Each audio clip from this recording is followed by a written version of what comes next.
Agora nós temos uma conversa importante sobre sustentabilidade. Quando você ouve esse termo, o que te vem à mente?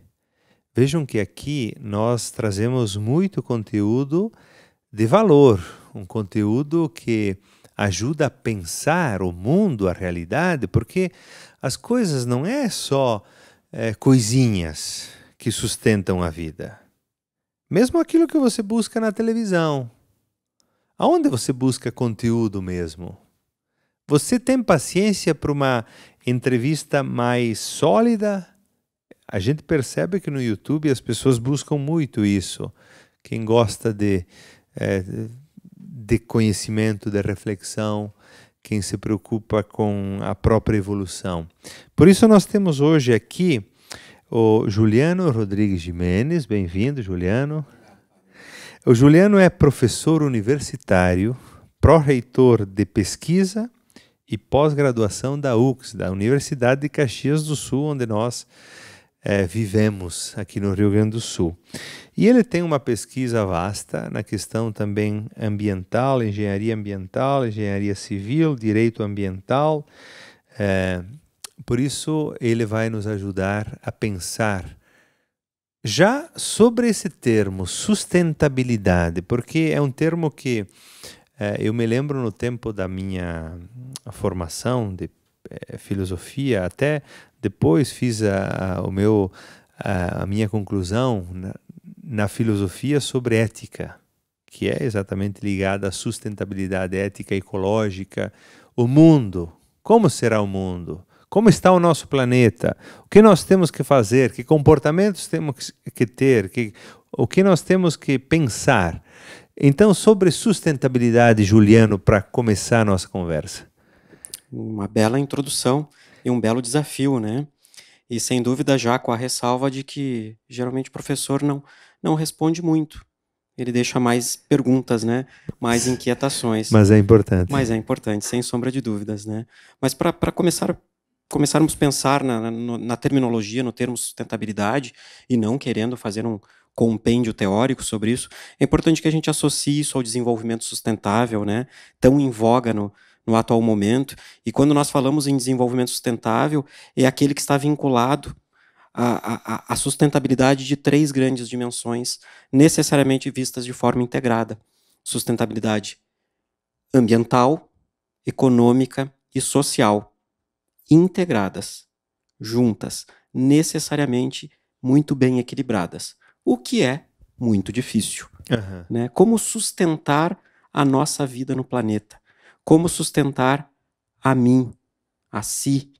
Né? E nesse processo de sustentação, como auxiliar ao próximo, seja a minha família, aos amigos, enfim, a todos, para que se sustentem. Né? A sustentação é de fato algo complexo, né? E eu não vejo como não associar ela às condutas que nós temos com o nosso próprio corpo, com a nossa própria alma, com a nossa própria espiritualidade, né? E com o nosso próprio caminhar por esse planeta, né? Sim, porque a gente tem que sustentar o ambiente, o mundo, mas a economia precisa funcionar. Sem dúvida. Por isso a economia precisa ser sustentável para que o ambiente seja sustentável.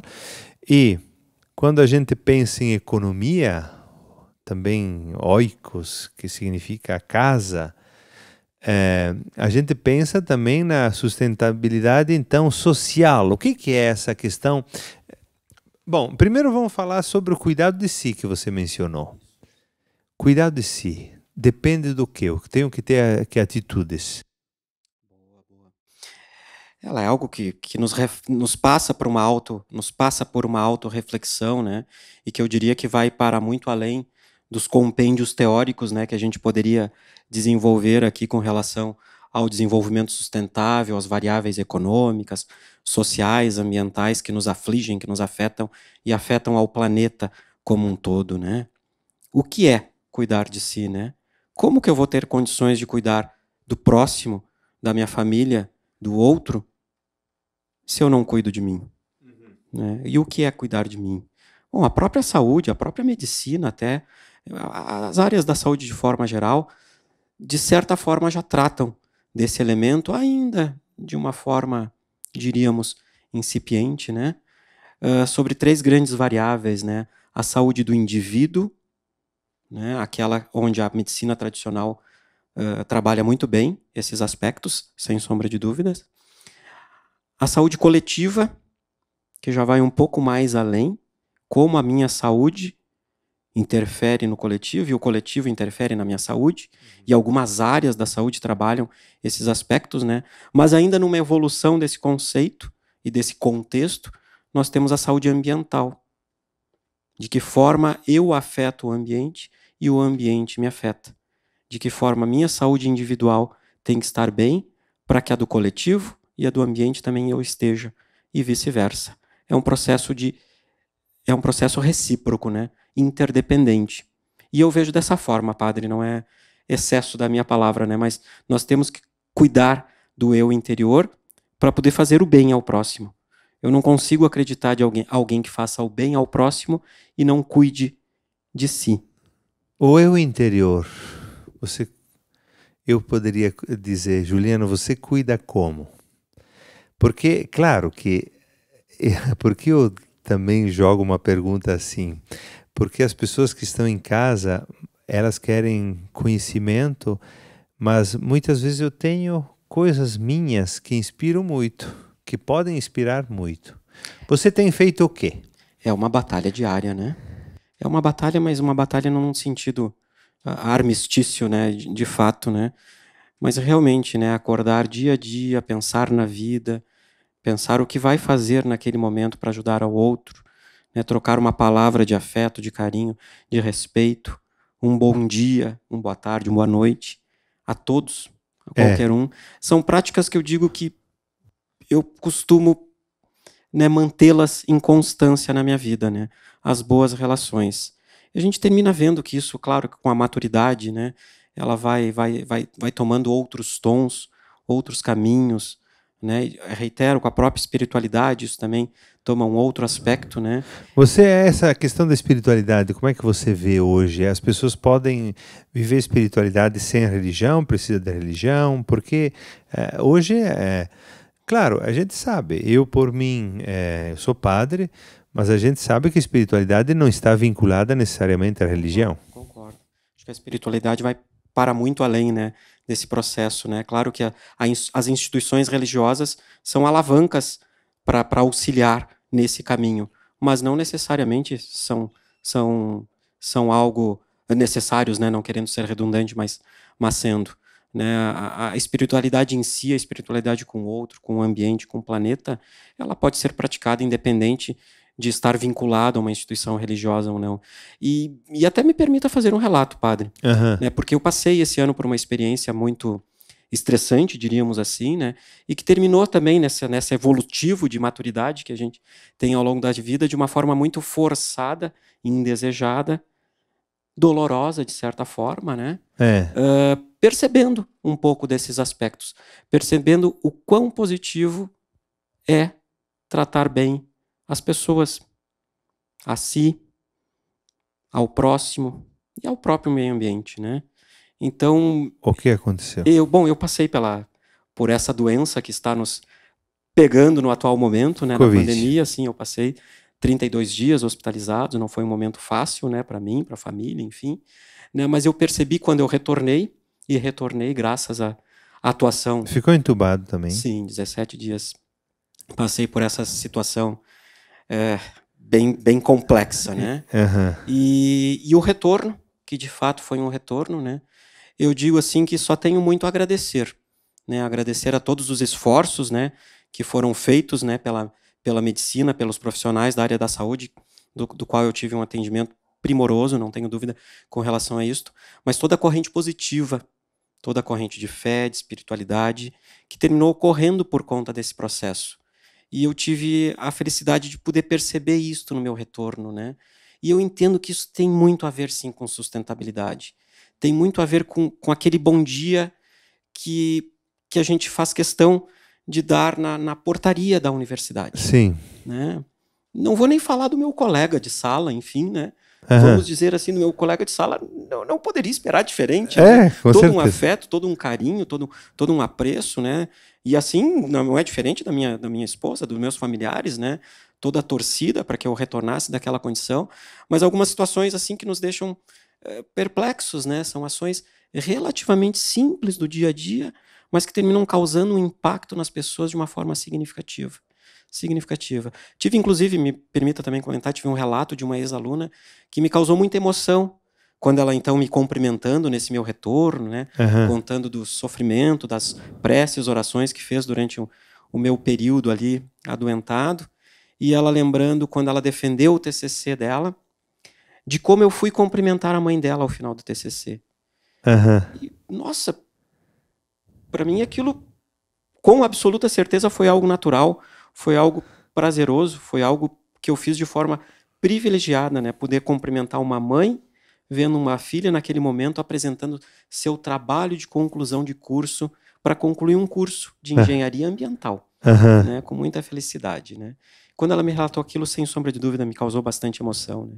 Esse reflexo de como a vida é um reflexo das nossas ações. E ações simples, cotidianas, né? Gentis. Veja o seguinte, Juliano, você percebe como você traz agora um elemento que toca a todos? Isso foi muito bom. Eu vou cantar uma canção, depois continuamos a conversa.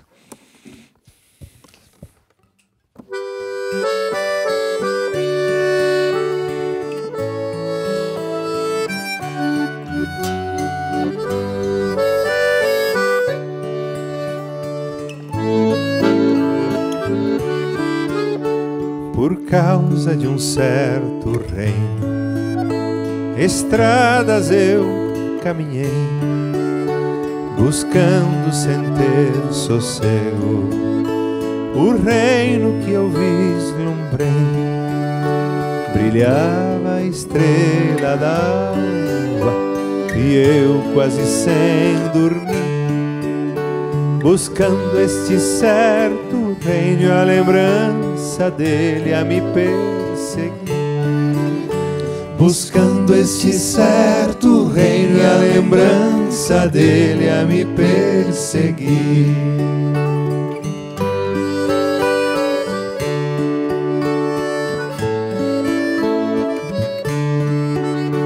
Por causa daquele reino, 1000 vezes eu me enganei, tomando o caminho errado, errando quando acertei.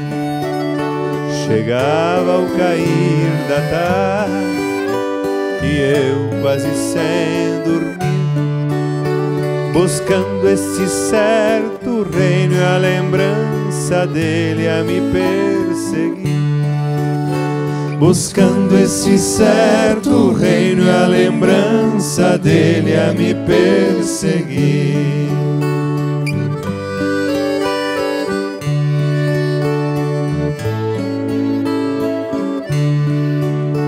O filho de carpinteiro falava de um mundo irmão, de um pai que era companheiro de amor e libertação. Lançou-me um olhar profundo, gelando meu coração. Depois me falou do mundo e me deu o selo da vocação. Depois me falou do mundo e me deu o selo da vocação.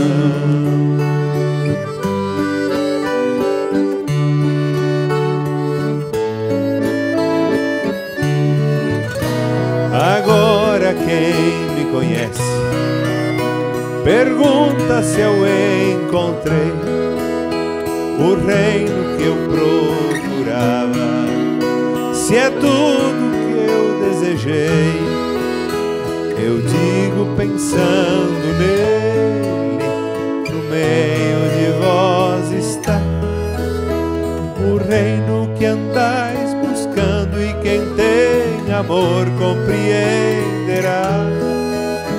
O reino que andais buscando e quem tem amor compreenderá.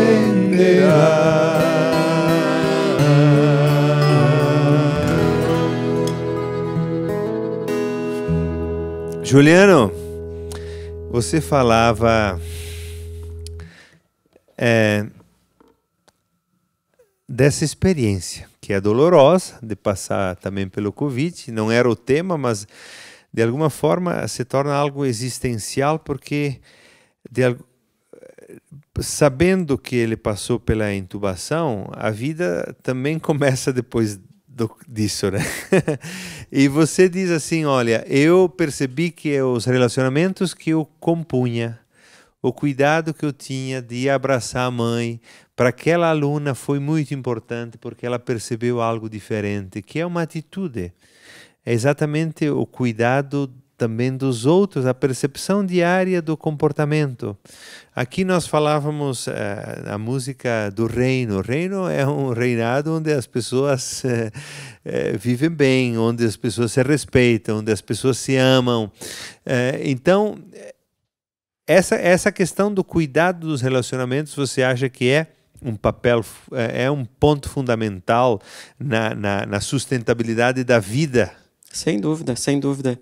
E até me permite, eu leio as 3 palavras ali, né? Sim. Amor, energia e interligação. Isso é essência. Isso é sustentabilidade.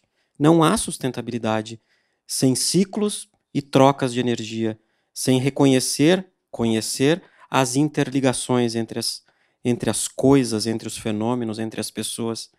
E o amor é a conexão entre tudo isto, né? Acredito muito nisto, sim.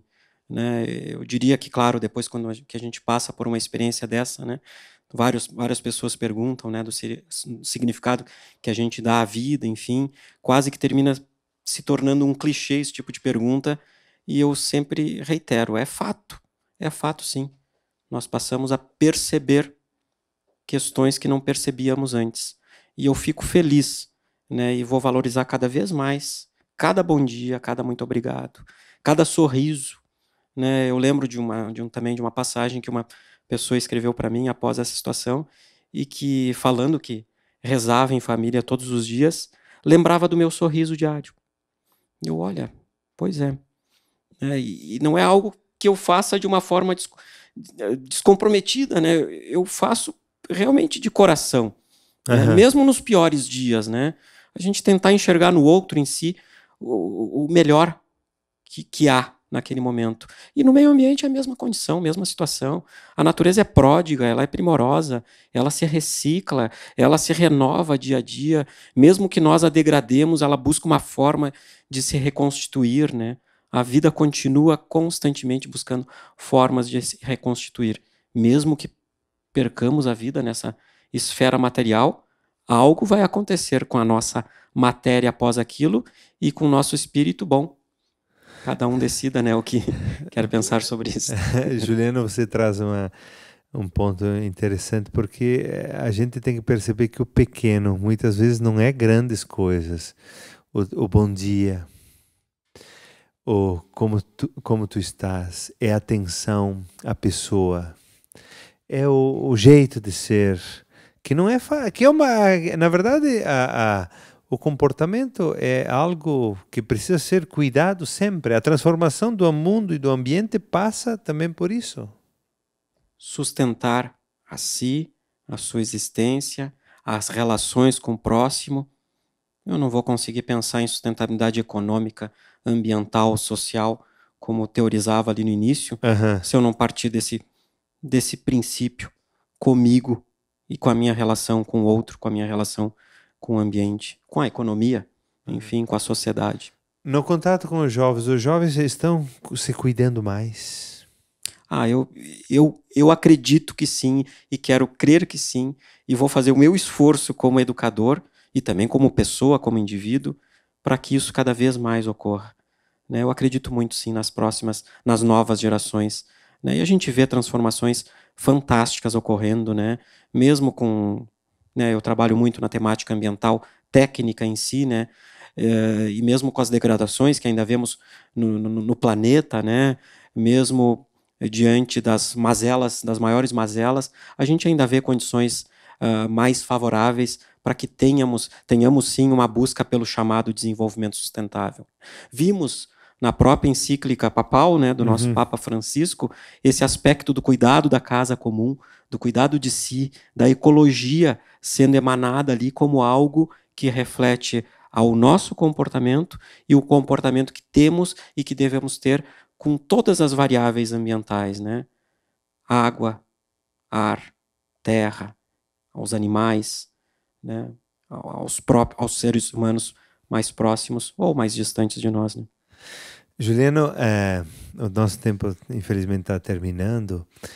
Eu queria que você tem a pesquisa, já estudou muito, é professor, tem relação com muita gente. Mas o que é mais importante para você nesse sentido agora, sintetizando tudo? Que é sempre difícil fazer essa síntese, mas dizer uma palavra para concluir esse momento. Eu concluiria com a palavra ali da tríade que está nesse programa aqui, que eu usei ela por último, que é amor. Né? Acreditar que o amor ele existe, que ele está dentro de nós. Nós precisamos nos amar para ter condições de amar ao próximo, para amar a família, para amar ao ambiente que utilizamos, que necessitamos e que vamos ter cuidado também com ele, né? Amor, eu acho que eu entendo e defendo que é a palavra-chave nesse processo como um todo. Juliano, conversamos com Juliano Gimenez, professor universitário, pró-reitor de pesquisa e pós-graduação da UX, Universidade de Caxias do Sul. Muito obrigado. Eu agradeço. Viva bem. Cumpra sempre mais a tua missão de sustentabilidade com as pessoas e contigo mesmo e com os outros, e que isso inspire ainda muita gente. Grato mesmo por poder participar desse momento aí e transmitir um pouco, né, de paz e amor, né, para si, para com o outro e para com o meio ambiente. Muito obrigado. Muito obrigado. Nós que